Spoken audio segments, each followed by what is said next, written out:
Oh, spooky. This one's a bit scary. Hi everyone.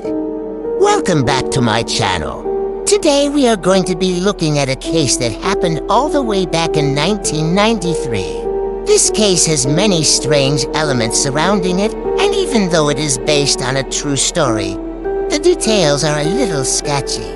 So if you love weird mysteries that have a paranormal spin to them, then sit back, relax, and enjoy. This story takes us over to the countryside of northern England, where a young lad named Alex lived with his family. Alex had recently moved to this area after being stationed in Germany with his army regiment. Now, when he moved here, he brought along with him a large collection of horror movies, which he liked to watch with his new friends. Alex loved horror movies so much that he even carried a camcorder around with him everywhere he went. He told his friends that he wanted to make his own horror films. One day, Alex was hanging out with his three best friends when the topic of ghosts came up. The boys were sitting outside of a local pub drinking and having a great time when one of the boys asked Alex if he really believed in ghosts. Alex said that he did and that he wasn't afraid of them either. His friend thought about this for a moment. Then he looked over at the old Brindle house, which stood just outside of town. The boys had always dared each other to go up to the house and knock on the door, but no one ever had.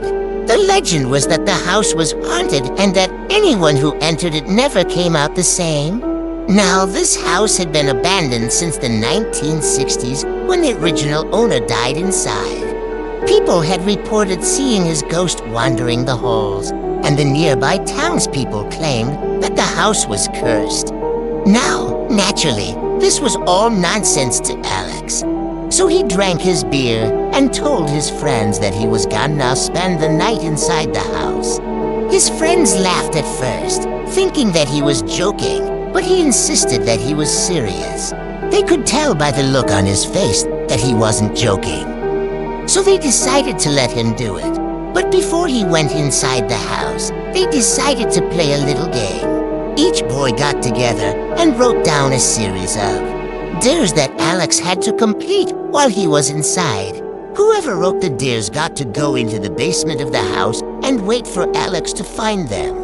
Whoever he found would have to read whatever was written down.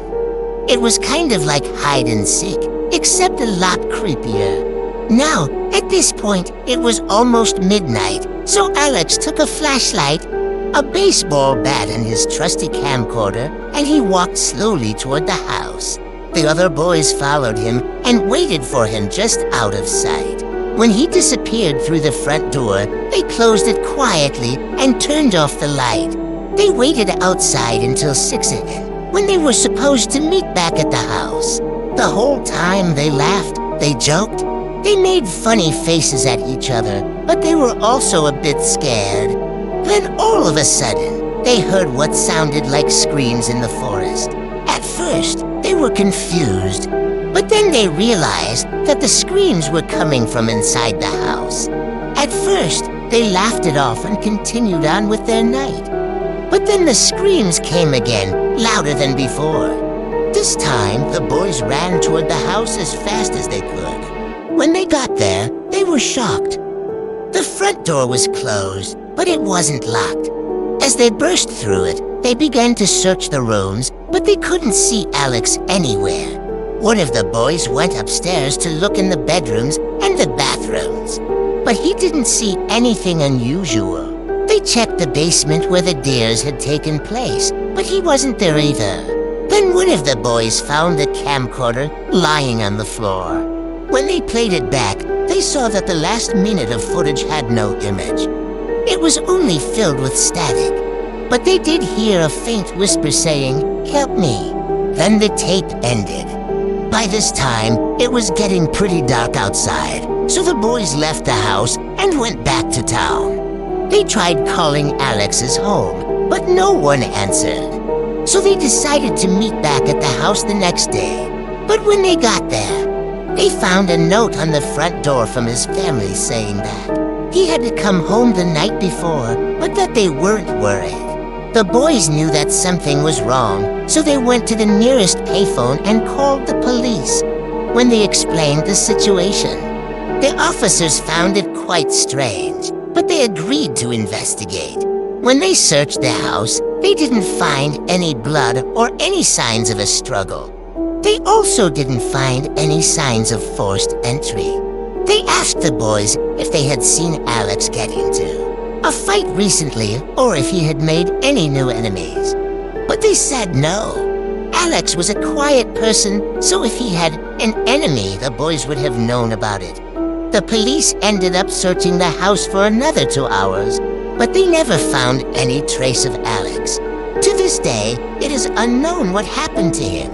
After this, the house remained abandoned, but some say that every now and again, they hear a strange scream coming from inside. A few years after this incident, other kids started messing around at the house, but they never stayed too long. Some said that they felt a cold spot in one of the rooms, while others said that they heard footsteps above them. Then there was the story about the camcorder. Some say that the last minute of footage isn't filled with static, but instead shows a shadow figure looming over Alex. In 2011, the house was sold and the new owner planned to renovate it and turn it into apartments. But when the construction workers went to demolish a wall, they found a secret compartment. Inside, they found another videotape, which seemed to be damaged by water. They rewound the tape and started playing it back. They saw Alex walking around the house with his camcorder. Then all of a sudden, his face popped onto the screen. He was terrified and kept repeating, "It's not alone. It's watching me," over and over again. Then the screen went black.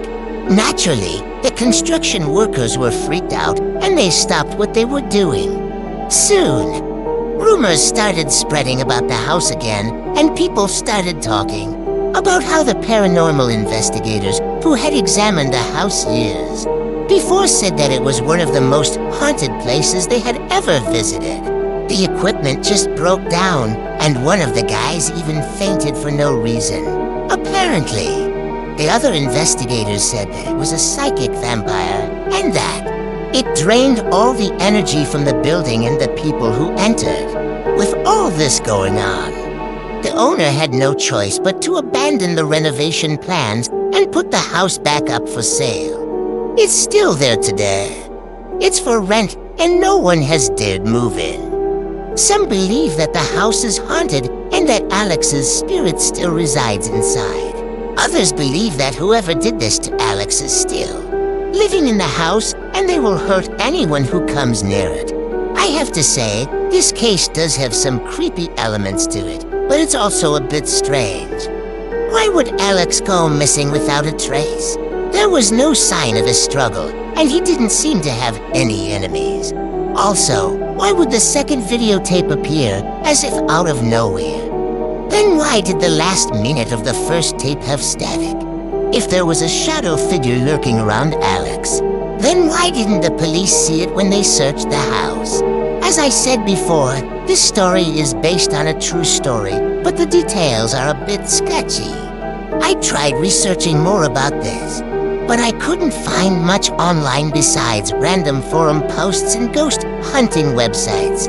If any of you know more about this case, then please leave it in the comments below. I would love to hear more about it.